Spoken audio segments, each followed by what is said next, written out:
is an Unspoiled Network podcast. This is Unspoiled, covering Justified, Season 6, Episode 3, Noblesse, Oblige. I don't know if I said that right. Noblesse, Oblige. Noblesse, Oblige. Noblesse, Oblige. In this episode, turns out, that guy that Boyd robbed was our good friend, the Grinch-faced Sam Elliott. So that's unfortunate. Welcome to Unspoiled. On this lonely road, trying to make it home, doing it by my lonesome, pissed off, who wants some? I'm fighting for my soul, God get at you, boy. You try to go, I fall back, I go hard. On this lonely road, trying to make it home, doing it by my lonesome, pissed off, who wants some? Hi, everybody. Hi, everybody. Welcome to the show. I'm Natasha. And I am Alan. And, I should have seen that coming. Should I have seen that coming? I feel like I should have.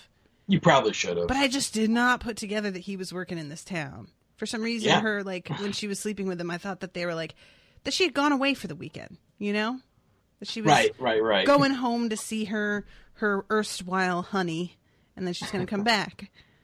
But yeah. Nope. So that's kind of great. I'm kind of delighted that he's clearly going to be a pretty major figure this season because he's just delightful. And he's got Boyd shook. Yeah, he does. Seeing Boyd shook upsets me. I think it's because he's such a good actor that it can get a little visceral sometimes. I can see. When they ask him, "Hey, have you ever seen Chinatown?" and he's shaking and sweating, I was feeling that. I was like, "Oh no!" Yeah, that is one of my least favorite things in any movie ever. It really is. I saw Chinatown in, I think it was a film class in high school. Mm-hmm. I do not remember, but I'm assuming they cut his finger off. No, they stick it in his nostril and slice his nostril open. Ah! Oh, yeah. That's so much worse. Oh, it's such a violation and such no. That's not a hole where that goes. Oh. Yeah. Oh. Without any spoilers, I will say something that I was listening to an audiobook today of a later Dresden Files book, and there is a point where somebody has had words engraved all over their body and left in scar tissue, and the person doing it is so today we will start engraving your teeth. Yeah, and that was one of those when I first heard it, I was just nope. No, thank you. So yeah, people can be very imaginative when it comes to hurting other people. It's something. Yikes. Yeah, it is. So this is I think you said in the last episode, at least this is kind of 3 episodes in a row, really, I feel where there's just lots and lots of stage setting and lots of getting us caught up as to what's going on. Right. But I feel like we're starting to get a good feel for who all of these people are to each other and sort of what the sides are in this season. Yeah, I just like I said, I feel like I should have seen this coming, but I just didn't, and now I feel dumb. But that's okay. I liked it. Good stuff. All right. Well, let's get it started then. Let's do it. Yes. So this episode, Season 6, Episode 3, Noblesse Oblige, written by Taylor Elmore and Benjamin Cavell, who we've seen around for a long time and will continue to see. Right. Directed by Peter Weller. Yes, that Peter Weller. It is RoboCop directing this episode. Oh, shit. Oh, yes. Wow. How weird. Okay. Yeah, he's not a big-time director, but he pops up pretty regularly on TV. And so whenever he's there, it's hey, RoboCop directed this. That's awesome. Yeah, I did not know that he did a thing, but all right, cool. He does indeed. So we open this episode with Boyd and Ava wasted on the bar and having a grand old time. Oh my God, they are so wasted. It's so good. Yeah. Yeah, I have not been that drunk in a long, long time. I have to give props again to Ava. I feel like I want to say like her acting has improved, but I can't even say that for sure. It may just be that they've finally given her something to do. Do you know what I mean? Sure. But she is so impressive here in terms of like how she listen, acting drunk is way harder than people want to admit that it is. Like, yes. It can be really overdone really easily, and often is, frankly. So she acted just drunk enough that like you could tell once she goes and talks to Raylan that there's some shit happening here, but not so drunk that if she were just, standing there and somebody walked by, they wouldn't be like, oh shit, get a load of this chick. Which I think is what people like, where the mistake is that they go a little too far with it into the like, that person couldn't possibly live their life. She couldn't have driven there, I think she hits the right note here. Absolutely. I think that is, you're right. The acting drunk thing seems like something that everyone should be able to do. Mm-hmm. But when I was in high school, we did Anything Goes my junior year. And I was the boss of the main character who spends the entire play drunk. Nice. And in my defense, I had never been drunk. So I was just sort of figuring this out as I went along. But really, I think I came across looking sort of like Andy Capp, just sort of like stumbling into things, and like there's no possible, like you said, no possible way this person could function in society. Right. When like, no, that's not necessarily the way that you are all the time, and most of the time, in fact. Mm-hmm. But I like that you can see her. You can see how much fun this is for her. Yes. And at the same time, you can kind of see her navigating through a bunch of different emotions. Mm-hmm. Yeah, that I think was the main thing, was that there's an element of like, oh, finally I can just like let go, but not really though. Like almost, but no. Yeah. So she gets a text in the middle of this, and they're getting pretty close. Mm-hmm. But she gets a text and tells Boyd she has to go into work because one of the girls calls in sick, and he admits to being a little jealous that someone is texting her in the wee small hours of the morning. Understandable. But as expected, it's not actually her going into work. It is her meeting Raylan in what appears to be a cemetery. Oh, yeah. I didn't even realize that. But yeah, you're right. What? Well, there's a cemetery and there's a for sale sign. So either they're selling the cemetery or it's another situation like Raylan's house where there just happens to be headstones. Yeah. I don't know. I think that's what I assumed, honestly, was that like it was maybe a tradition out here for people to bury folks on their land where they grew up. Right. But it didn't even occur to me that if it was really a fucking Raylan's backward ass family has normalized some weird shit in my mind, apparently. Yeah. But Ava is completely shit-faced, and her hangover is just starting to show, oh my God, as she informs us. Can I just say the other thing, in addition to like acting drunk, her constantly yanking up her strapless dress? Yup. Accurate. That is a real fucking thing, and I just loved that she kept doing it, and it was so funny to me. She's just really good. Oh, yeah. And she also has to climb over to the passenger seat to get out of the car. She doesn't get out the driver's side. She climbs over the seat. I didn't even notice that. Oh, this is so funny until it wasn't. What a shame. You know what? They are at Raylan's house. I just saw the tombstone with Raylan Given's name on it. Oh, they are? Okay. Yep. So they are at Raylan's house. Okay. Yeah, but I did not even notice that. She crawls through the whole driver's section of the car. But yeah, so Ava's here. She is not at her best. She has no time for Raylan shit and has no problem telling him so. Mm-hmm. But surprise, she's here because David Vasquez and Rachel are with Raylan here to press her for more information. Mm-hmm. And they press her pretty hard. They are unpleasant. Yeah. Like... Yeah. I was feeling some kind of way about this, and I kind of thought at the time that Raylan put them up to this, so it was gratifying later when he's sort of pissed off. Yeah. Because I thought he might be behind it, and I was like, did you really, like, come on, dude, you know that she's, like, kind of flipped out here, give her a minute. And I was just really glad to hear that it wasn't his idea. He is because, you know, when he calls off, what's his name? Gonzalez? Vasquez. I thought it was for show. I thought they were doing the good cop, bad cop thing. Right. That would make sense. Absolutely. So yeah, I was a little bit proud of him, to be honest. I was like, oh, okay. So we're actually like trying to be patient here, which is just, you know, of course I thought he was in on it, because why would I ever think that he's being patient? That's not him. Yeah. Well, and he talks last episode where Rachel says, like, I thought you'd want to go charging out to do, you know, catch Boyd your own self. And he says, no, I'm here to play the RICO case and be patient and do exactly what you said. And in the moment, you assume, or at least I assume, that he's blowing smoke up her ass. Mm-hmm. But no, apparently he is okay with this, at least for the moment. He's okay with letting this come to them. And they, in a change, are not.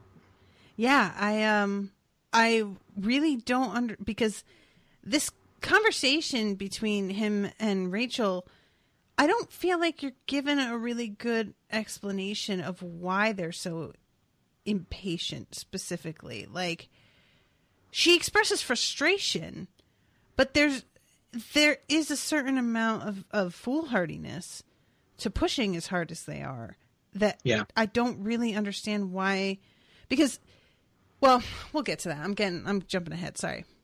Okay, that's okay. But the way I see this, there are a lot of cats in this room. Didn't notice that. Wait, what? In the room that they're in. There's a bunch of porcelain cat statues. Oh, I thought you meant actual cats. Yeah, sorry. I would have noticed that. God. My screen is paused. Maybe they're just not moving yet. But yeah, they. My feeling on it is Raylan. This is what Raylan has always wanted, at least for the last 5 seasons. So he wants to make sure they do this right.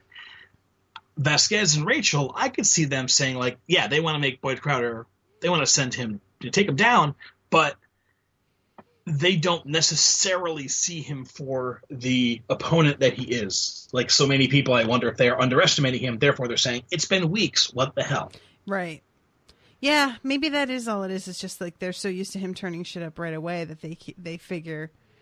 I can't help but wonder if they're still not suspicious that he's involved with Boyd somehow. I don't think so, but like, you know, there was that going around a little bit. True. That's true. So yeah, we'll see. Yeah. But yeah, so they threaten her. They said, we're going to send you back to prison. It's been weeks without any useful information. You were no help on the bank robbery. And finally, Ava is through with it. And he says, you bring these 2 assholes here to impress upon me the severity of my situation. Well, consider myself impressed. Now, if you'll excuse me, I need to throw up. Oh, my God. She's so good. The whole way she delivers that line. Now, if you'll excuse me. Oh, she's so good. I loved it so much.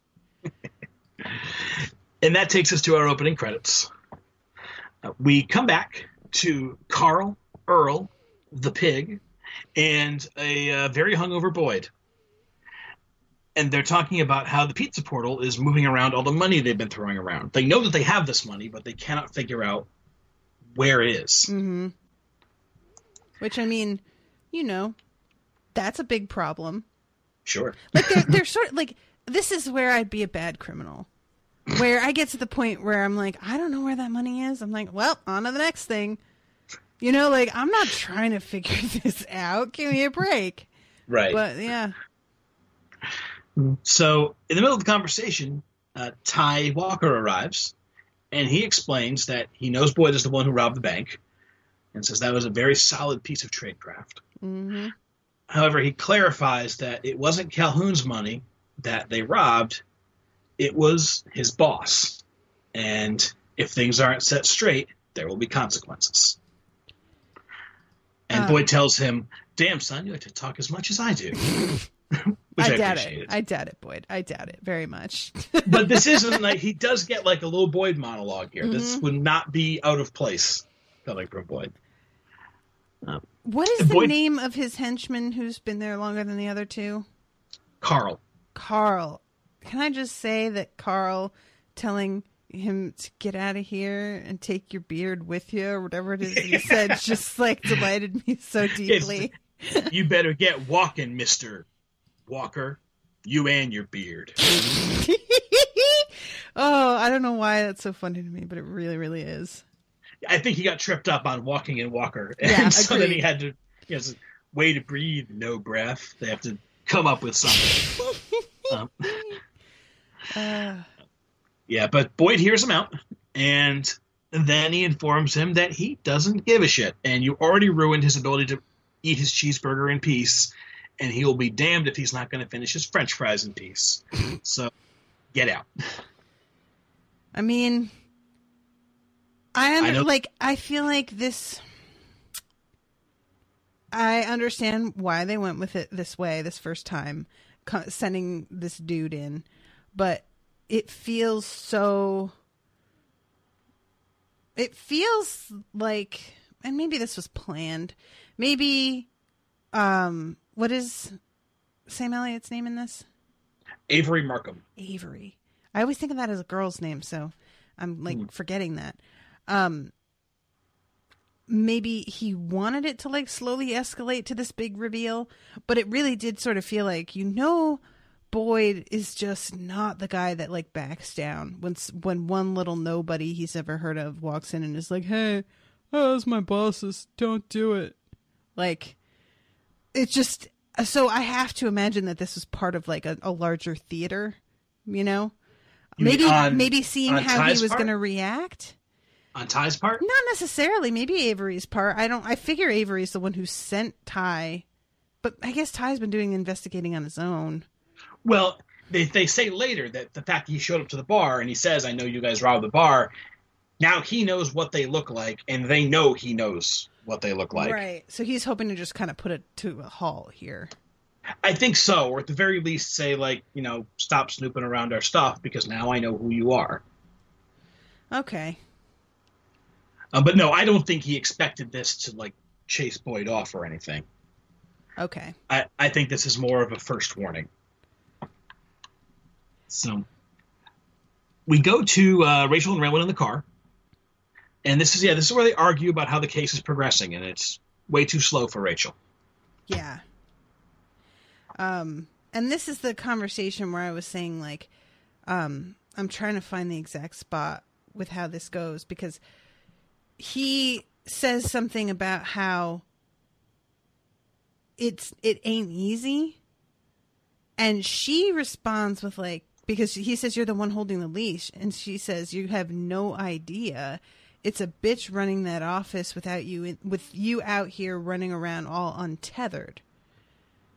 So what exactly is she saying here? I was a little bit fuzzy on this. Like, is she saying just that it gives her anxiety to know that he's like out loose and that she feels like she has to come and check up on him all the time? I think so. I think that Raylan takes up an inordinate amount of her time. Even if he's not actually doing anything wrong, she can't help going like, well, I know he's out there and I know he hates this guy and I know the way that he is. So, damn it, what's going to happen? Mm-hmm. I know. Right now, I have a team of 8 people that I manage, and so I certainly know what it is like to. They're not actually doing anything wrong, but I can't stop myself from thinking about maybe I should go over and check on them. Maybe I should see if they did that right. Maybe I should double check the way that they did this, because I just know that if there's going to be a problem, it's going to involve this person. Okay. So I could see this just sort of being like the burden of command on Rachel now.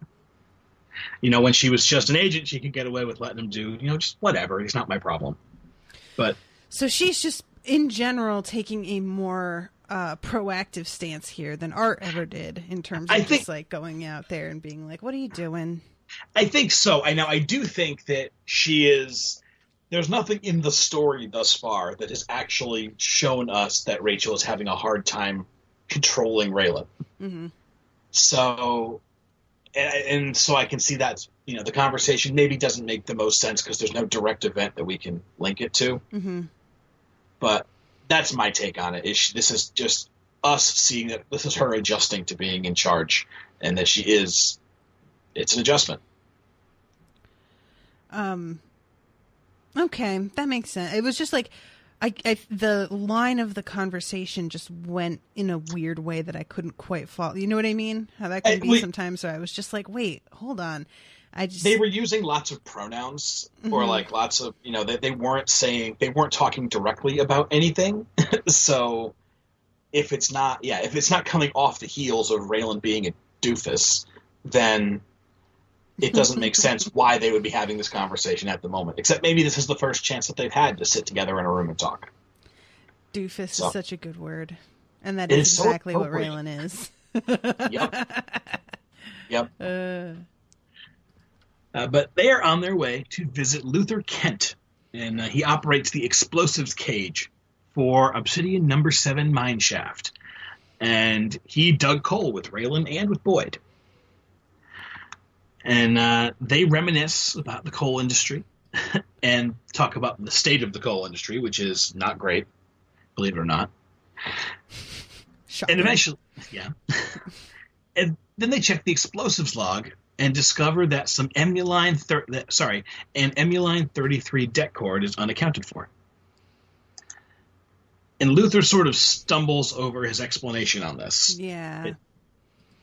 I was like, it didn't really occur to me that it was somebody that he knew. I thought that he just didn't expect to be caught. Yeah. But it makes more sense when you find out that because he's so relaxed when they come in there that right. I was just like, he really is not acting like he has to try and hide anything, but it looks like he has to hide something. So what the fuck? And then when he realizes, like, I was like, oh shit, this is another thing. Which I just feel really bad for him in that, like, I always feel bad for people who are unexpectedly caught up in the middle of somebody else's bullshit. It's just such an unfortunate thing that happens so much of the time that people almost never predict, even though it is the most predictable thing ever. That, like, it's just, yeah. So, and he's so unassuming and, like, I don't know. He just felt like a decent dude. But, then later he's all like, well, I don't know, maybe you should just shoot him. And I was like, wait, what? So, I don't know where I stand. I think he's a decent dude right to the end, but we'll get there. Okay. So, they discover that the det cord is unaccounted for. They leave. Rachel seems satisfied that, now they know where Boyd's getting the explosives, but Raylan thinks something isn't right. So they both recognize that something went wrong during that conversation with Luther. Mm-hmm. But she thinks, like, okay, clearly he's the guy. But Raylan says, I don't know about that.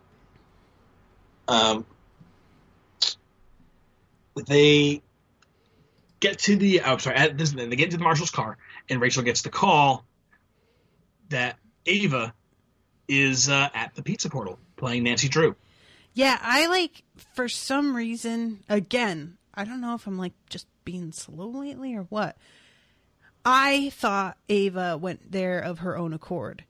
Like, as a thing that she could be like, surprise, Boyd, guess what? I picked up some information.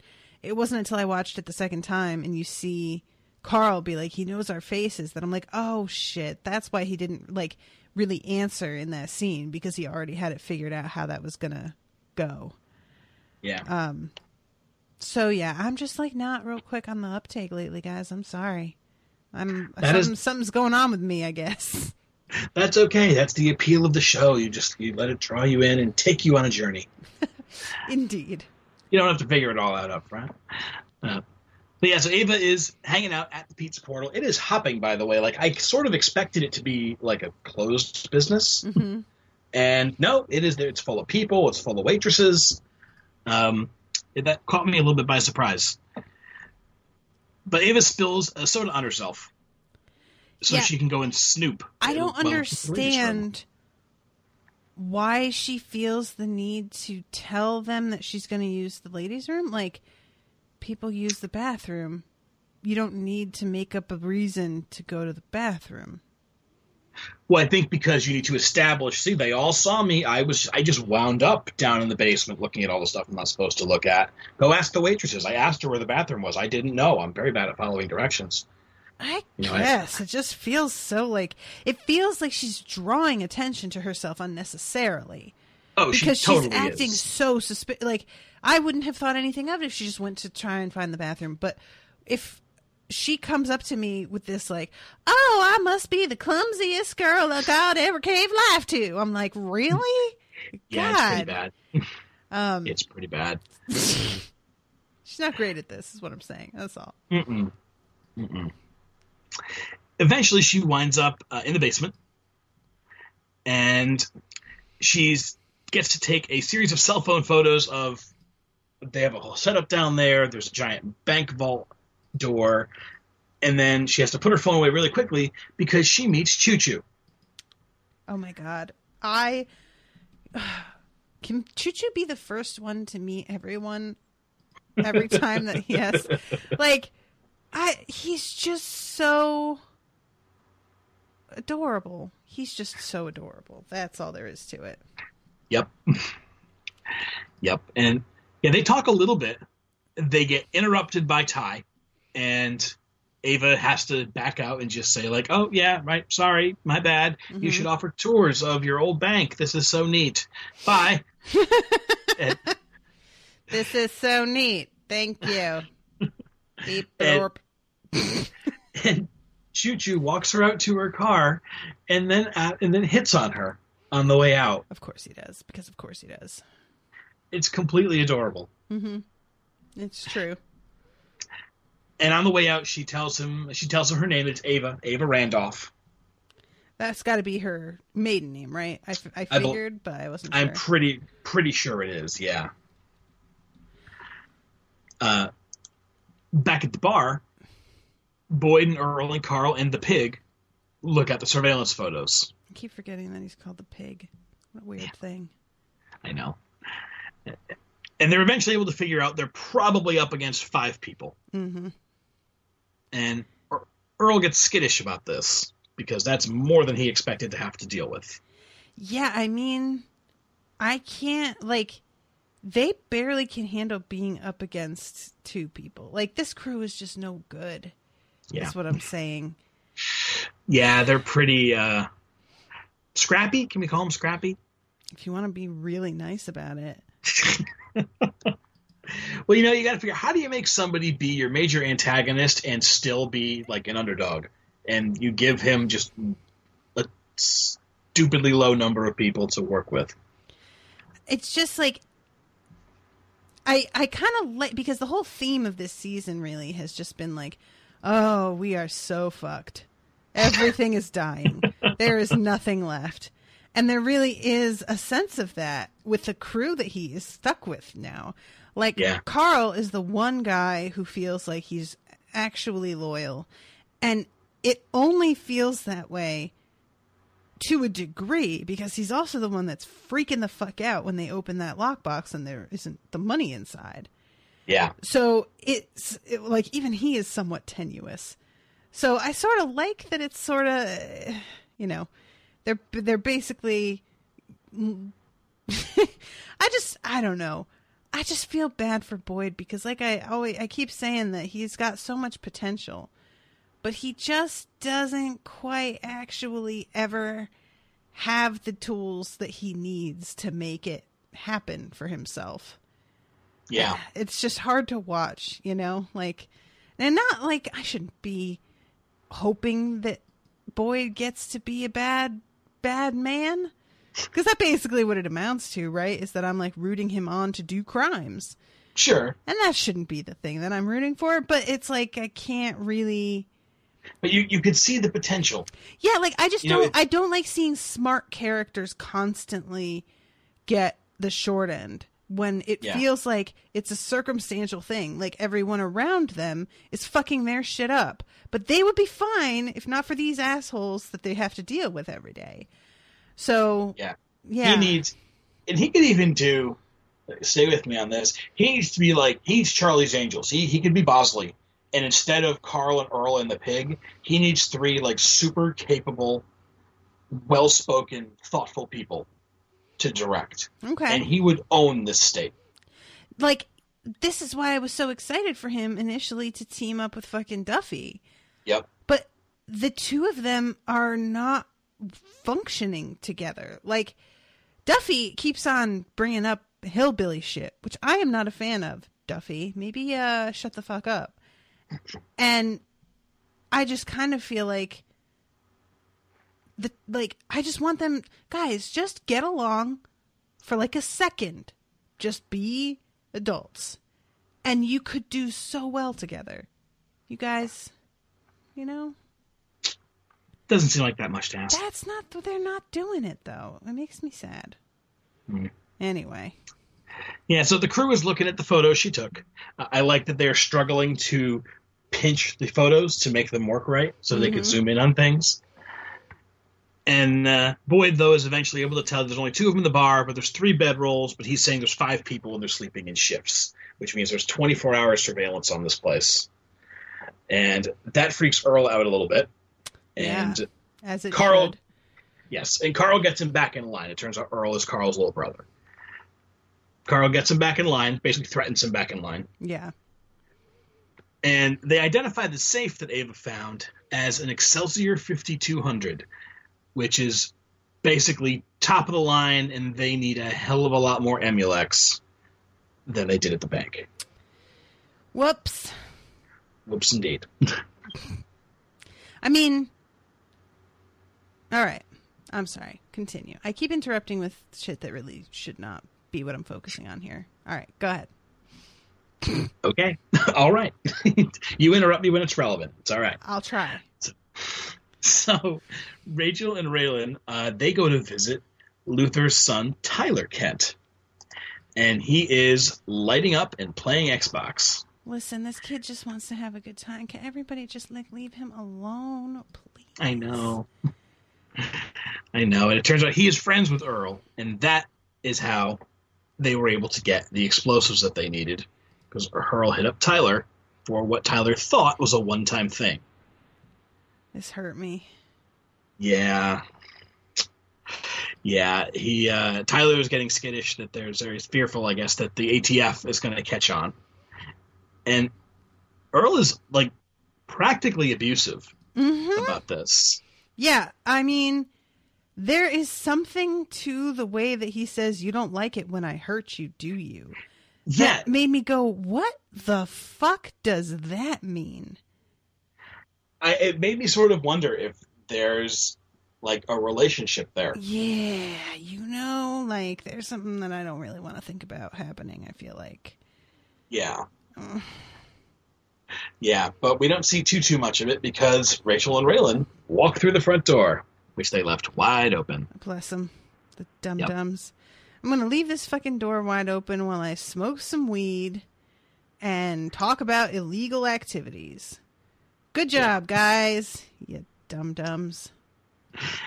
And they both immediately go to start threatening Rachel and Raylan. Mm-hmm. And I absolutely love that Raylan calls Earl a, quote, hilljack asswaffle. Oh, my God, I forgot that that's what he says. Hilljack asswaffle. Of course he does. Of course he does. And this causes Earl to take a swing at Raylan, and Raylan basically folds him in half like a used cardboard box. That, like, I know it shouldn't be as, like, satisfying as it is, but God, every time Raylan, like, takes somebody to task who thinks that they can just go up against him, I love it so much. I just do.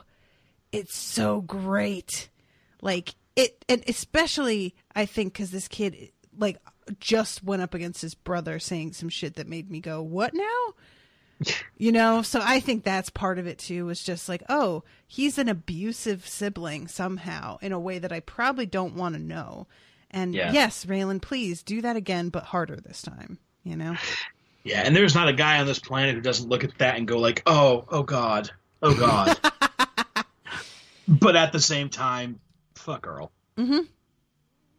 And I love that later on his brother's like, are you okay? He's like, he tried to crush my nuts into a paste. I was like, that is such a vivid way to say that. Oh, Lord. Yeah, so this just ends with Raylan giving Tyler his business card and leaving. And Earl eventually recovers. And he tells Tyler that he has a new plan to get the Emulex. Mm-hmm. Yeah, which, as it turns out, is terrible. I know. It's terrible. We're all shocked. Yeah. We before we get there, we cut very briefly to Boyd, who is alone that night in the bar. Mm-hmm. And he hears a sound, draws his pistol, goes to investigate, and immediately gets jumped by two guys in masks. Yeah. This is, So that happens. Yeah, Boyd never stood a chance there. Right. We then go back to Tyler and Carl, who also have masks. They have, like, dime store Halloween masks. Did you see Baby Driver? I didn't. I wanted to, and I missed it. Oh, can I tell you one of the small jokes in it? Even it's not really a spoiler, except as a joke spoiler, because it's amazing. So when they do a job, everything is like planned out to the last second, and even down to how they're going to disguise themselves. And the plan is that they're going to get some of the Michael from Halloween masks, you know, and one of the guys misunderstands because they're like, the Michael Myers masks from Halloween. And he goes and buys a bunch of Austin Powers, Mike Myers Halloween masks and pulls them all out. And they're like, what the fuck? And he's like, Mike Myers. And they're like, no, Mike Myers from Halloween. And he's like, these are for Halloween. They're like, oh my God. And they wind up having to use them because they're on the job at that point when they find out. And it's pretty great. That is lovely. But yeah, this reminded me of that definitely. And I'm going to say that Earl's face isn't too far off from that mask. Fuck Earl. I hate him. Yeah, so they throw on the Halloween masks, and their plan is to go to the explosives house armed and masked and beat up Tyler's dad and steal it. That way Tyler's dad can't get implicated. He won't know who did it, and they get all the explosives they need. But they barely make it out of the car before Raylan and Rachel are on them because they've been trailing them the entire time. Can we just talk about how, sad this whole thing makes me with Tyler, being like, do we really have to, hit my dad? He loves his dad. He doesn't want to do this.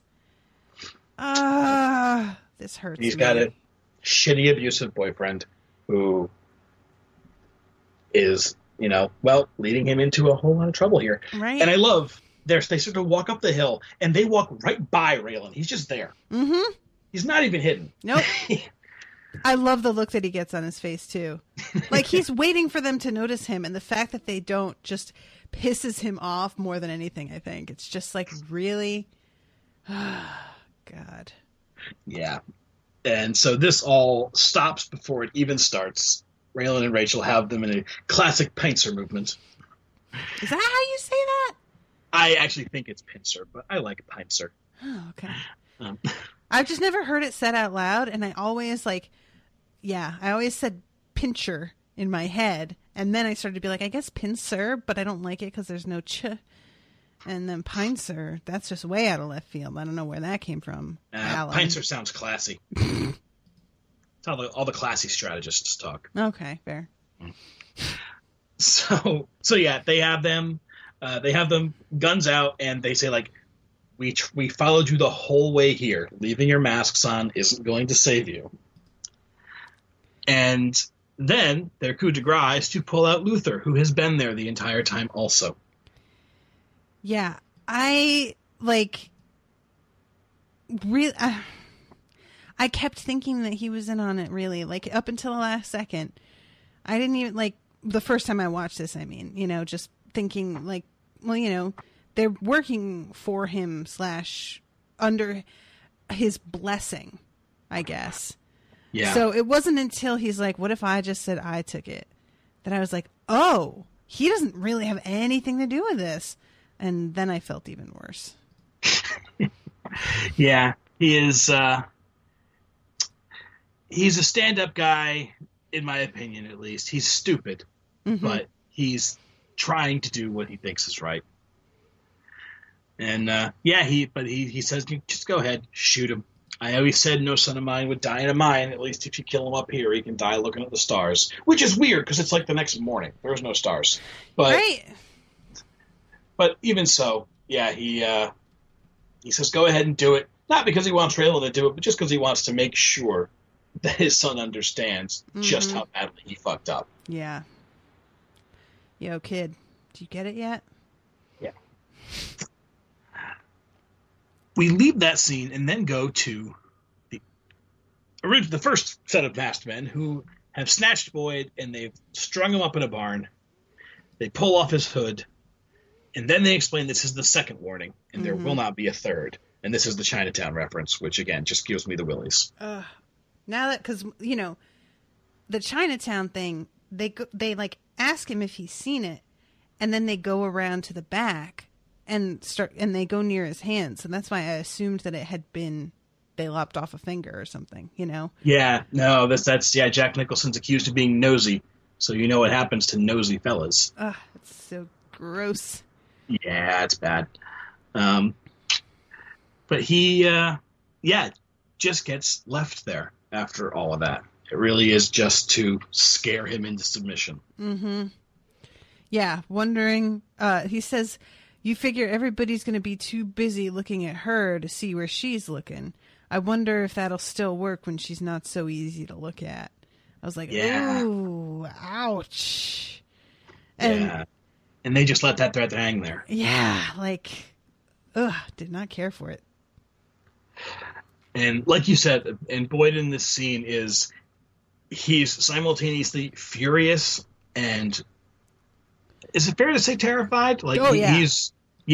Oh, yeah. Like, he is shook, for sure. Yeah. But that's all it was a warning. So, chill out, Boyd. I mean. And they just go. I guess.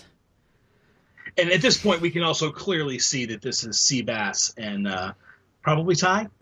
It's not Mondo. Yeah, I guess it has to be Ty. I didn't really Is it not Mondo? Hold on, I'm going back. I don't think he's broad enough. No, yeah, it is Mondo. Oh, shoot. Okay, nope, you're absolutely right. Yeah. Yeah, no, he's got that sort of Polynesian eye thing going on. And he is just so damn tall. I can't. Oh, he's like Khal Drogo's less hot brother. You know, this isn't going to mean anything to you, but he looks like Roman Reigns, who's a WWE superstar right now. Oh. Who's got he's one of the Samoans. Like there's a lot of Samoan families in wrestling. He's a cousin of The Rock. He's one of the superstars they've been pushing for the last couple of years. And he looks kind of like Mondo, but without the brain damage. Okay. So they leave that warning there. Again, wonder if that'll still work, but she's not so easy to look at. So we cut right to Ava, who is home alone, and Avery Markham shows up.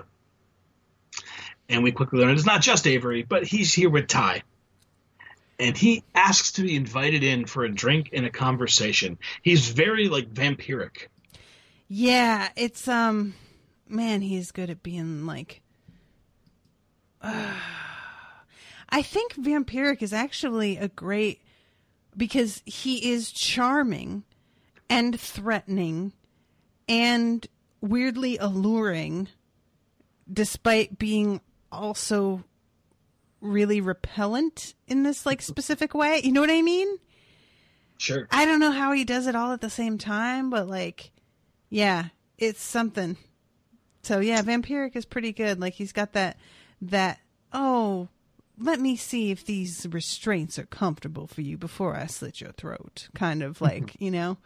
He's got that, he knows how to use his Southern hospitality as a weapon, sort of, or at least as a threat. Yeah, definitely. Mm. And Avery spells it out for Ava. We cut to them. They're in the kitchen table. He's got himself a drink. And yeah, he spells it out for her that he says, you're living this fantasy outlaw life, you and Boyd against the world. And I know that this life is twice as tough for a woman as it is for a man. And for a woman to survive in this line of work, she's got to be harder than the men. My question to you is, are you that kind of woman? Because if you ain't, you'll never be more than a token, something to be threatened or hurt just to keep your man in line. Yo, you know what? I mean, he ain't wrong, is he? Yeah, I wonder what you thought about that. I mean, that's like the whole thing with writing female characters in worlds like this, is that it always feels like writers don't know how to do it without just making them a target for the hero, you know? It's like, and that's not to say that is a totally invalid thing to do, but it just is so often the thing that you just get bored as a woman of being, and like it's hard because even media that I just love is still like that, you know? Like, I love the Dresden Files, but that happens a lot. And part of it is actually addressed in the text, which is that Harry Dresden's a little bit of a misogynist, and he cannot help but like assist a woman who is in trouble, even if he knows that that's probably not what he should be doing. So they at least kind of lampshade it a little bit. But yeah, it's just, you know, as a woman, it just gets really boring to see that over and over again. And that's one of the things, like, I can understand people being frustrated with Ava's storyline last season. I understand that. But as a woman, it's like, I'm so glad to see her having her own story that doesn't have anything to do with Boyd after a point. Like, he tries to help and all he does is fuck it up even more. So, and it's the kind of thing that, like, it's really easy to think, well, you know, men were just more involved in this kind of world because women weren't allowed, et cetera, et cetera. But the truth is that women were very involved a lot of the time, and they just don't get acknowledged. And if you start to research stuff, it's shocking the role that women had in, like, criminal underworlds, that you never even heard of them. And they did some crazy shit. And it's just kind of the way that, you know, the story isn't written by women. Like, history doesn't get written by us. So, because, you know, that's just such a common argument for things like this is, well, you know, in that era. No. The point of the criminal underworld is that people can do what they want to do if they are strong enough. That's like, and societal expectations only play into that so far. If a woman is determined and violent or commanding enough, she could still make that shit happen. And that's what's so kind of like liberating about it, and why so many women got involved in it. So yeah, I just really I feel like that's something that's unexplored by a lot of media. And I really hope that that changes coming up, because it's just like, it's the stories are out there. They don't even need to be written. Like, it's fucking history. It's not even fiction. And they're crazy town banana pants, some of them. So yeah, go do that, man. And I hope Ava, I mean, I don't know if she's even interested in being that kind of woman. It's hard to tell now, you know, because you don't know what she wants anymore, because now she's just trying to stay out of prison, you know? Yeah, do you have any, I mean, I guess maybe you just answered the question, but do you have any thoughts on what you want to happen to Ava? I don't really know, because, like, part of me, I feel like I want her to start to take over a little bit more. Okay. But again, I don't want her to risk being home, because it was just so dangerous for her. So there's a part of me that's sort of, I just wish that when she says to Boyd at one point, like, why don't we just run? I wish they could. You know, I really kind of want that for them to just run. Get out, start over. Yeah, you know, I really like the two of them together. I really think that if they just were able to be satisfied with not having much and living an ordinary life, that it would be kind of great for the... But I don't know that they can ever be happy with just that. Live the rest of their lives as a schnook. Exactly, right? Like... Oh, and just watch a certain episode of The Sopranos where Christopher makes a certain decision after being at a gas station. Do you remember that episode? I have not seen most of The Sopranos. So I can't, like, it's such an old show that technically I should be able to spoil you without a problem, but I will not, because that particular part of the story is it's so like moving to me in this really sad way. But there's a moment where Christopher, who is this Christopher really reminds me of Mike, my boyfriend in high school. Oh no, poor yeah, like he's a fuck up and he's really like not great at a lot of things. He thinks he's tougher than he is, and he thinks he's better at things than he is because nobody has the heart to tell him, because he's like got just enough power that he could fuck them up. But he's just kind of a loser, and he has a choice on how to handle a betrayal. And one of those choices involves basically running. And he finally decides, after being at this gas station and seeing this guy pumping gas and living, like, has a car full of kids, and just, it looks so miserable to him, that he had been thinking that he could run, and he just decides he can't. He like turns around and is like, fuck it, forget it. And it's a really like weak moment for that character. And he is weak. It's a defining moment because that's who he is. And I don't want to think that Boyd is like that, because I think that he could, if he really stopped and took stock of everything, I think that he loves Ava enough that he might be able to just leave. But I don't think he's like stopped long enough to really think about that. From what we've seen, it feels like he's just sort of on autopilot here, doing what he's so familiar with. Yeah, I don't think he's stopped to think about much of anything for a long time. Mm-hmm. Yeah, you definitely get that feeling. Yeah, my experience with The Sopranos, by the way, was my freshman year of college. I missed the first season. We didn't have HBO. Someone on my floor, every week, his father would tape the episode of The Sopranos that aired, and he would mail us up the VHS tape. What? And so every week we'd get a 1-hour VHS tape of The Sopranos from the week before, and we would all gather around the one TV that was on the floor, and we would watch. I watched most of the second season of The Sopranos. That's all I've ever seen. That's so weird, right?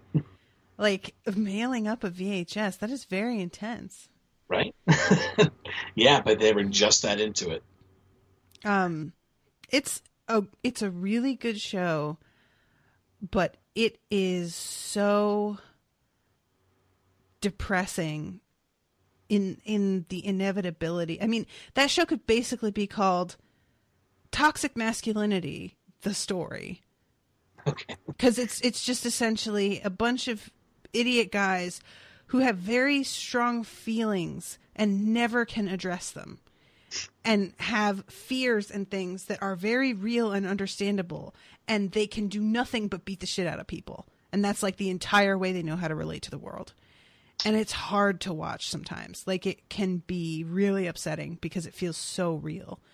And it's great. It's a bunch of great character studies, but it is fucking brutal. As someone who grew up with several off-the-boat Italians, I can understand this. Mm-hmm. Mm-hmm. Yeah. But one of those days I'll get around to it. Yeah, someday. It's recommended with caveats. You need to have something light to watch after you finish an episode. Mm. So yeah, well, I guess we'll have to, we don't really see what Ava's response is to everything that Avery says to her. Mm-hmm. We do instead go to Boyd, and he is watching from the darkness at the Obsidian mine shaft, which is now swarming with police. And Raylan is trying to make the case with Luther not to take the weight for what Tyler did. Yeah. And Luther is adamant.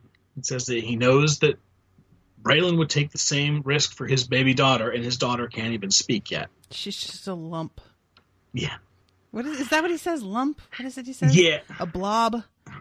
Yeah, he says like a blob that eats and cries and shits or something like that. And makes baby sounds. And he's like, oh, Yeah. it's like you've met her. Yeah. It was kind of sweet. And he hits again on the idea, like, what kind of life do you think there is out here for the man that flips on Boyd Crowder? That's in particular, because when he says that, Raylan gets this look on his face like, God damn it, I really hoped you wouldn't make a good point. You know, like, he's just, yeah. He says something like he wanted to go and study something. X-rays? Yeah, I think he said he was going to go. He was going to go to some college and going to go to Big Sandy JC to study X-ray tech. Yeah, but and Luther, he's like, but he couldn't afford it. Yeah. Yo, listen. Yeah. And I hate to tell him, but I've met Tyler. Tyler is not going to take this opportunity and use it wisely. It's just not going to happen. This is the kind of thing that, like, I understand the concept of personal responsibility. I get it. But, like, there are so many instances like this where if we had education paid for, if we had healthcare paid for, people wouldn't have to turn around and do crazy, stupid shit because they would actually feel like they had options. And I understand that there are plenty of people out there who don't have options and still don't go around stealing explosives. Okay, fine. So sue me. But it is just the kind of thing that I feel like it's hard a lot of times for those of us who have had the privilege of growing up with what we need or close to what we need, taken care of at all times, to really get ourselves in the mindset of somebody who doesn't feel like they have anywhere they can go and any options open to them, you know?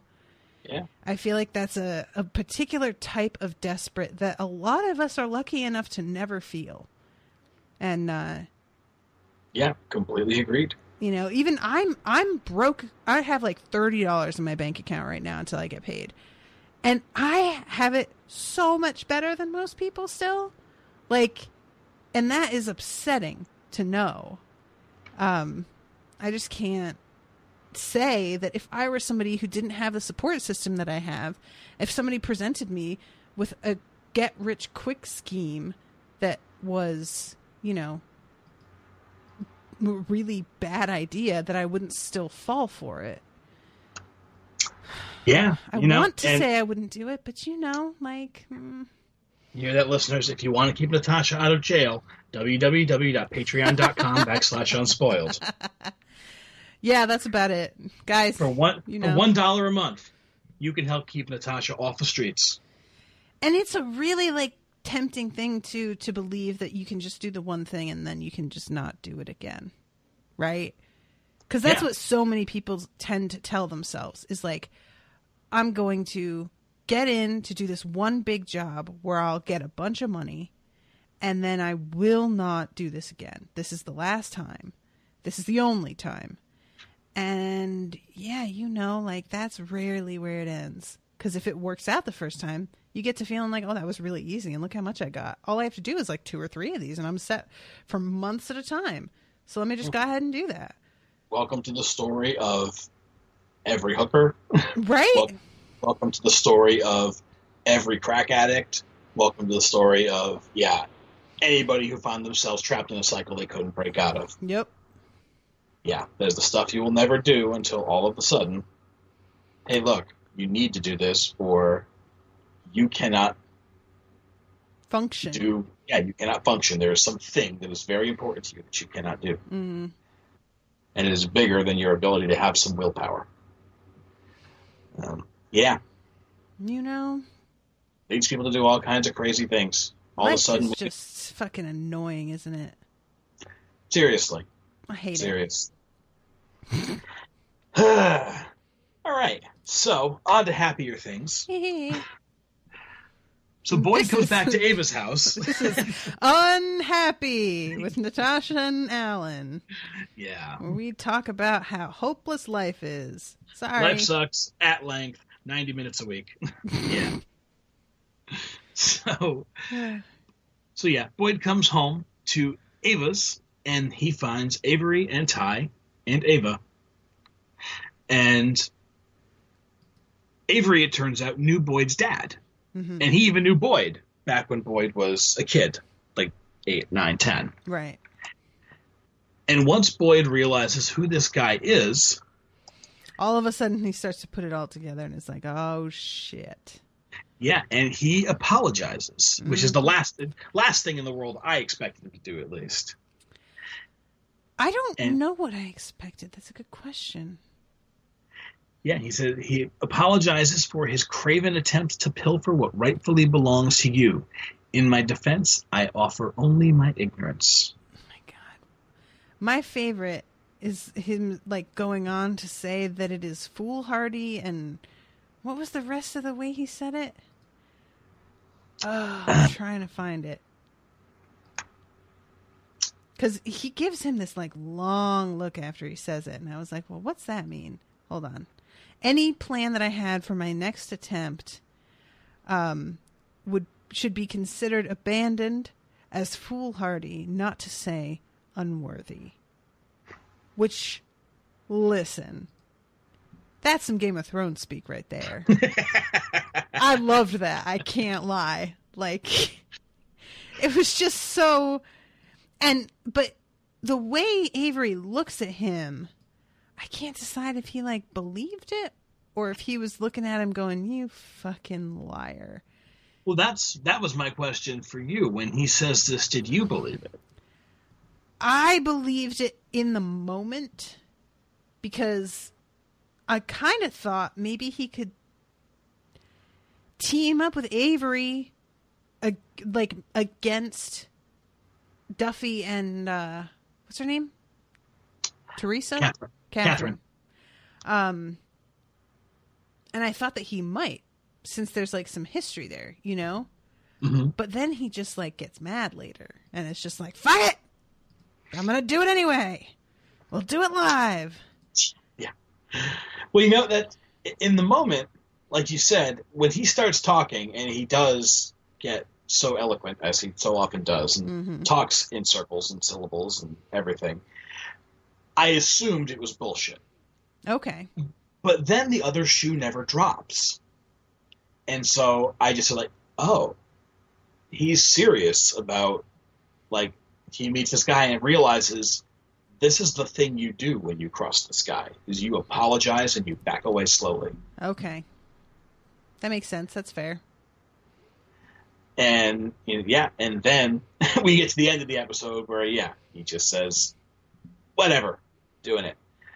But, yeah, in this moment, it's a very interesting scene because Boyd he's not even on the defensive. He's apologetic. He's very cowed. Mm-hmm. Yeah, I think that was the main thing, was like that it seemed like it's one thing to have a display of strength sort of make you go, oh shit, never mind. But this is just, oh, I remember you. And that speaks to me a lot more specifically. Like, he must have seen some shit, right? Like, yikes. Yeah. To burn a memory into his head. Because he says, I remember you, but I don't exactly remember you dandling me on your knee or something like that. Yeah, it wasn't dandling. It was, it doesn't matter. But yeah, I think that at that point, it must be all reputation. I feel like the implication there is you weren't playing around with me. You were gouging both of a man's eyes out because one is not good enough. Like, yeah, it reminded me of The Usual Suspects. The first time someone says Kaiser Soze, and everyone in the room kind of stops. Oh yeah, that's it. Yeah, that makes sense. Kaiser Soze. No, you don't do that to Kaiser Soze. Kaiser Soze. Kaiser Soze. That movie is something. It's such a good movie. I was so excited. I showed that to a friend of mine who speaks Hungarian, and the guy is speaking Hungarian. and so I want him to translate what the guy is saying as he's talking to the sketch artist. Okay. And it's still not anything that would tell you what's going on in the movie. It's okay. So you thought that he would have like some kind of in. Yeah, he talks about he has like eyes like the devil, and he's got it's nothing. It's just sort of poetic license stuff. Right. But I was really, really excited to show it to my Hungarian buddy, and he was not helpful. Aw, bless. Yeah. That's when you kick him out. What were you good for? Bad Laszlo. So yeah, Avery kind of accepts the apology, or at least seems to. Like, I don't know. He kind of has this look like, I think that you're, we'll see. It's just very like, I don't know what he was thinking right there. I'm very curious. He's also very frank with him. If Boyd ever sets foot in the pizza portal again, he will kill him. Yeah. There's no bones about that. And then, if you needed to make sure you understood what Avery's opinion was, he gets up to leave, looks down at Boyd, and says, "Come to it, I guess you ain't all that big now. Grown, but still just playing pretend." Yikes. That hurts. Yeah. Just in case Boyd might have thought that they were cool. Mm-hmm. They're not cool. I mean, he's not wrong, like we've been saying, right? Like That's true. That's true. So we leave Ava and Boyd to decompress from that. And we go back to Raylan and Rachel, and they're still at the crime scene. And Rachel is talking through Raylan's strategy of arresting Tyler, but letting Earl go, basically to make Boyd jumpy. Mm-hmm. Which I kind of love. Like, I just like the idea of just being like, let's just do something to freak him out. Like, this is where we are now with this investigation, which I really don't have a problem with. I'm fine with it. Yeah. And Rachel tells Raylan that she hopes he knows what he's doing, and Raylan says, I do too. Yikes. Not real encouraging, Raylan. Not super, no. Then we get a total change of scenery, and we go to Win Duffy in a tanning bed, wearing nothing but goggles and his dick sock. This shit was too fucking funny. I think my favorite part of this is how completely unfazed both him and, is it Tony are? Mikey, right. Yeah. Because they've been obviously doing this before. The relationship between these two just keeps getting more and more delightful to me. I just love it so much. Mikey, once again, talking while I'm in here can lead to unevenness in my facial tone. Listen, this man looks like a fucking cooked turkey leg. He needs to stop it with this machine. This is no bueno. Yeah, he is he's very comfortable with the tanning lifestyle. Yep. And his like man thong even has clear plastic strings so that the light can like get through to his hips. Like, I just can't. It's too much. It's so funny. I mean, he's in great shape. Don't get me wrong. He has got nothing to be embarrassed about. But like, dude, come on. What are you doing? I said it before and I will say it again. He is wearing a dick sock. It basically. I mean, yeah. And he's okay with it. So, Mike is interrupting him because Boyd wants to sit down tonight and he wants Catherine Hale there too. Mm-hmm. And Duffy agrees as long as Mike makes sure to get Boyd cigarettes when they search him. I felt like Mikey took that a little personal. A little bit. He got this look on his face like, man, I really hope that we wouldn't have to talk about that. Yeah. Listen, you're not going to live that one down. Just accept it, buddy. Probably not. And we go right to the meeting then. And it's our penultimate scene here where Boyd arrives, demands to know why Catherine and Duffy didn't tell him in advance that they were robbing Avery Markham. I mean, isn't it obvious? I think he wants to hear them say it. Yeah, true. Yeah, and Catherine takes her time with that. If she told him, he wouldn't take the job. And he pushes her to admit that she is sleeping with him. Which she does with, like, no concern. Yes. Like, she just walks up to him and is like, I'm sleeping with him. And, like, gets all up in his grill like, you wanted me to say it. I'm saying it. We all know it. Does it change anything? No. Which is great because, you know, again, we have so many male characters who will fuck a woman and then fuck her over, and it's not considered a thing. But so few female characters are able to do that without there being some kind of, oh, but I grew to care for you, like, inserted into their character at some point. Right. And I really enjoyed that. She's like, yeah, he's a great, really, really decent dude who fucks real good and we're buddies. But no, I want that money, though. And it's great. I love it. And during the entire conversation, Duffy is in the background in his robe, starts slipping water out of a straw because he is rehydrating. Listen, this man knows about self-care. That's all I'm saying. He gets it. Yeah. Boyd, he kind of loses it a little bit. Yeah, he does. And starts asking all these rhetorical questions about how the hell do you think this is going to go? And what were you thinking? And how do you see this playing out? And Duffy finally kind of cuts him off and says, you know, it sounds like you're backing out. Mm-hmm.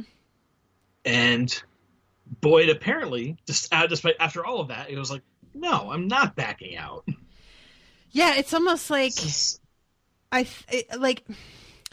there's a weird edge to the way he says, like, I'm not backing out. Like, you'd like that, wouldn't you? Yeah. But no, they wouldn't. They want you to stay in because you're the one who's, like, good at this part. So it feels like he's doing it like he thinks he's sticking it to him, but he's actually just doing the exact thing that they want. Do you know what I mean? Yeah, I feel like he called this meeting just to let them know. Like, no, I'm not backing out, but look at all of this shit. And I can't believe you didn't tell me. And this is, I guess it's kind of him getting to have his cake and eat it too a little bit. Mm-hmm. He still gets to do the thing that he loves. And he's going to do it, even though this is going to be a whole lot. This is a whole different ballgame than it was 12 hours ago. And yeah, he does make it sound like he's making a point that he's not doing it. But I think that's the whole reason, was to let him know he's in, but fuck you both. Yeah, I guess so. It just sort of, like, I kind of felt like he walked in there not intending to go through with it. Yeah, that's a good question. I don't know what I mean. Like, I don't know. Yeah, I don't know. I don't know. I think he could be right. He may have made that decision on the fly. That once he had the opportunity to yell out loud about, oh my God, I can't believe this. How did you get me in the middle of this? You sons of bitches. I can't. All right, now that that's out. Right. Yes, I'm going to do it. Let's get back into action. And by the way, screw you. Yeah, I feel that. All right. Yeah, let's go with that. And as he turns to leave, Catherine says to him, you know what, Boyd? From the moment I met you, I just knew you were the man of my dreams. And he just looks at her like he just wants to be like, woman, shut up. Like, he looks so irritated. Yeah. I just kind of loved how, like, he just, he's so over it. Listen, Boyd, you don't have to do this. Nobody's making you do this. You know what I'm saying? Like, nobody's making you. You can make it if you want it. Backed out once. I guess. Yeah. So our last scene is Boyd going back to his and Ava's hotel room. And he prepares to go to bed with her. And she tries to pump him for information, basically. Mm-hmm. And he's evasive about it. And ultimately, he comes pretty clean with her. He says, like, since you got out of prison, sometimes I feel like I don't know you anymore. And she's like, in the biblical sense? And then she gyrates in front of him.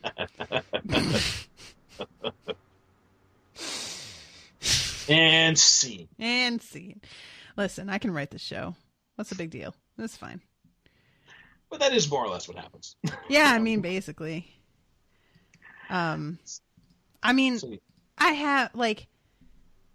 all right. I just really hate knowing that this is all for deceit. It hurts my heart. I want things to be good between them. I do. But, you know, like... why is it gotta be like this, though? Yeah. You know, it sucks that she has to use sex as a distraction as opposed to sex because she wants to. And, yeah, but for now, her cover is intact. And, yeah, she and Boyd are back to being an item. Yeah, of. I guess. You know, this is them sealing the deal. At least in Boyd's mind, I assume. Yeah, I think for both of them, it is. Okay. Yeah, like I think this is Ava was like resisting having sex with him in a way because she just couldn't bear to do it because she knew what she was doing, and she finally has reached a point where she's like, I have lied to him so much, I may as well. You know. Yeah, I think that's accurate. It just is the same. I hate it. Yeah. And that is our episode. That is our episode. Yeah, one last thing. Boyd still has that Nazi tattoo on his arm. Listen, I can't tell you how much that distracts me now. But even before, like, for everything else, we've never seen Ava to be down with white power at any point in 6 seasons. Mm-mm. And I'm not saying that in the time the show's elapsed that she would have him get the tattoo removed, but you'd think he'd at least have it covered up or something. Yeah, I mean, I feel like this is the thing that, like, kind of, I mean, I guess he's, like, got better things to do, but it's definitely occurred to me a few times that, like, that shit is right out there. I mean, it's low enough on his arm that anybody could see it. And it just felt like,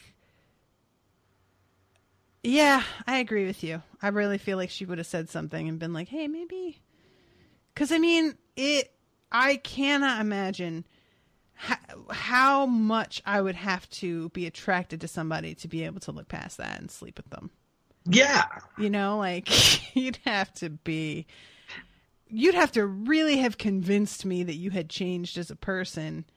And I would think that would include getting rid of something like that. You know, like, that should be one of the things. You know what he could do? Did you see that company that's trying to take back the swastika? Oh, God, I did see that. Yeah, and they had the T-shirts where there's, like, rainbow colors and glitter, and they're trying to restore it to being, like, the original intent of the symbol. It's and just not such a bad idea. Just such guys, a bad idea. Listen, just there are some things that they are what they are. I can try and act like Pepe the Frog is just a frog all I want. And I know that the original illustrator didn't intend him to become like a symbol of MRAs and white power and supremacy and just in general shittery. But the fact remains, they see it as their own thing. And that is what it is. Yeah. There just comes a point where continuing to argue about it is semantics, and it's just, you know, I don't know. I completely understand the impulse and the desire to be like, we're going to take this away from you. But it just doesn't work that way. It just doesn't, you know? Yeah, certainly not in our lifetimes. No. It's not ever going to mean anything else. No, definitely not. So yeah, you know, I agree with you though. That I was thinking about it a few episodes ago. I think he like had an undershirt on because he was working outside or something, and I meant to say something about it. But in this moment when he takes his shirt off, I was like, God damn it, that fucking thing. And I really would like it if he would make a point of getting it covered or removed or something. Getting it covered in particular, getting it removed is, I hear, really painful, and it's also super expensive. But getting it covered with something else would be cool, you know? But yeah, turn it into like a bear or something. Bear? Why did you go to a bear? I don't know. We could give it like arms and legs and teeth. It'd be like a bear. Shut up. Oh my god. Okay, sure. Yep. I'm sorry. Moving on. That was just so good. That was so specific. Okay, sure. Yeah,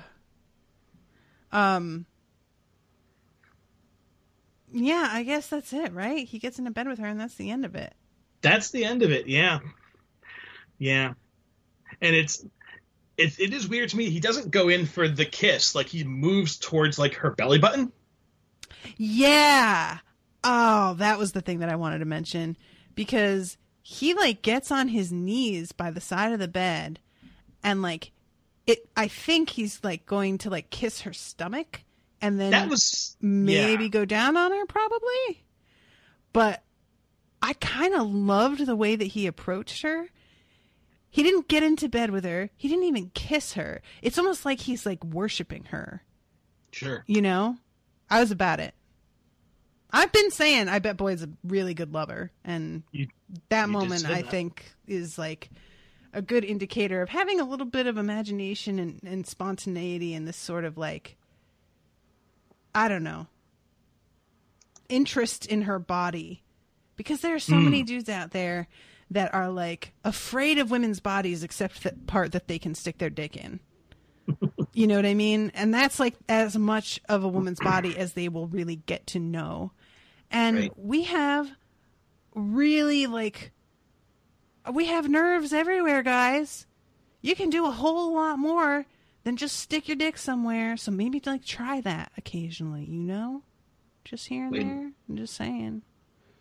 So wait, I'm sorry. You have what, where now? How does this work? What in the where? In the who what? But yeah, I really, really liked that moment. So yeah, thank you for pointing that out because I meant to say something about it. Yeah. But that's it. Then we go to black and we are, we are left wondering. Indeed. Wonder. Yeah, I really liked this episode though. I was down with it. Good. I'm glad. Like I said, I think there's been a lot in the last two episodes that just sort of they put it out there. You don't really know what to make of it one way or the other. But we get a much firmer idea of what this season's going to look like maybe by this episode. So, yay. Yeah, it's just very... There's something about it that it really feels like they're wrapping up. And I kind of like it because... I don't know. There are a lot of shows where it feels like they're careening towards the finale without really wanting to acknowledge that it's the finale. And then they want to try and like wrap everything up in one or in like the last 3 episodes. You know what I mean? Okay. Yeah. But sure. it feels like this whole season is like thematically centered around things are dying and things are terrible. And I'm like, yeah, you know, that's kind of the way to do it though. And I also kind of appreciate also that there are definitely shows that go into their final season feeling like it's got to be bigger and better and bolder and you know, and this doesn't feel that way. It I don't even know that it feels like things are winding down necessarily, but there is a bit of a pall over this season so far, right? And it is just kind of it's back to basics, but there's a lot more stakes this time. If only because Raylan is no longer the only person who gives a shit about Boyd.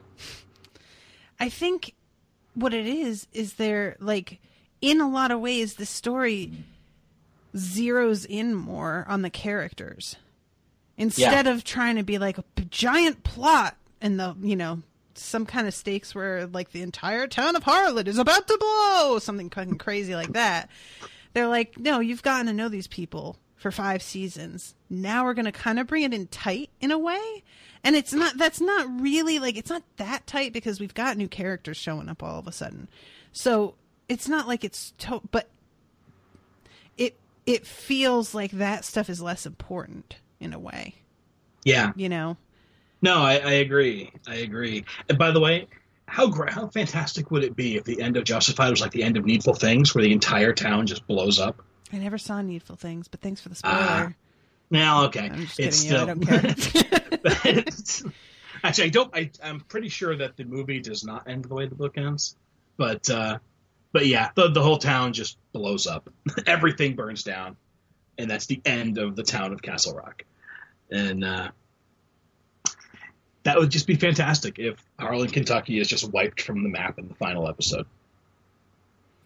That would be, maybe it's best for everyone. If the crows were still there, I'd be like, yeah, all right. But Worth it. Yeah, right, exactly.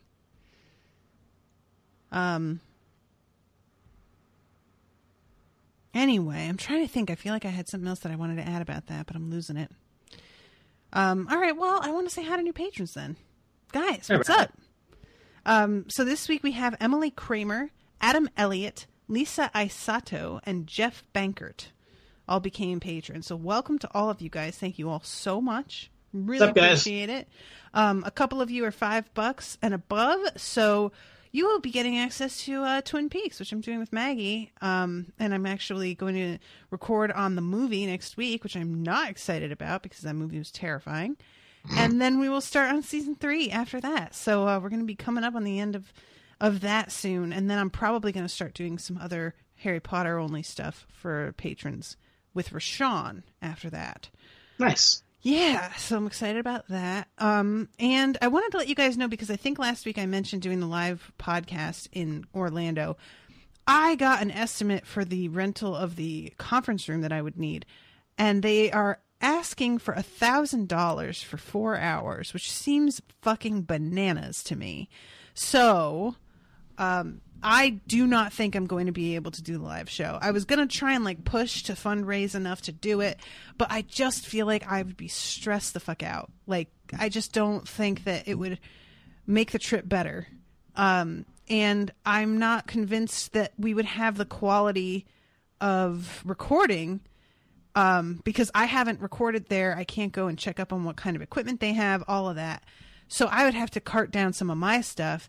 Honestly, it's a bummer because I was really excited to do this, but I'm kind of letting go of it is a little bit of a relief, and knowing that I don't have to cart my basically thousands of dollars worth of recording equipment with me is also very welcome.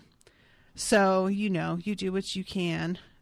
Just focus on going there and having fun. Yeah, I really, I want to do the live thing. We'll probably, post some live Facebook videos and stuff, but it's just a bummer because I had been looking forward to it a lot, and there are a lot of people who weren't necessarily going to be able to make it for the visit to the park, but would be able to come for that. And now I'm not really sure what we're going to be doing on Saturday because that was sort of the thing. Right. So, we'll have to play it by ear maybe, or I'm sure somebody will come out with a great idea before then. So yeah, I just want to let y'all know where we stood on that. And, yeah, that's about it.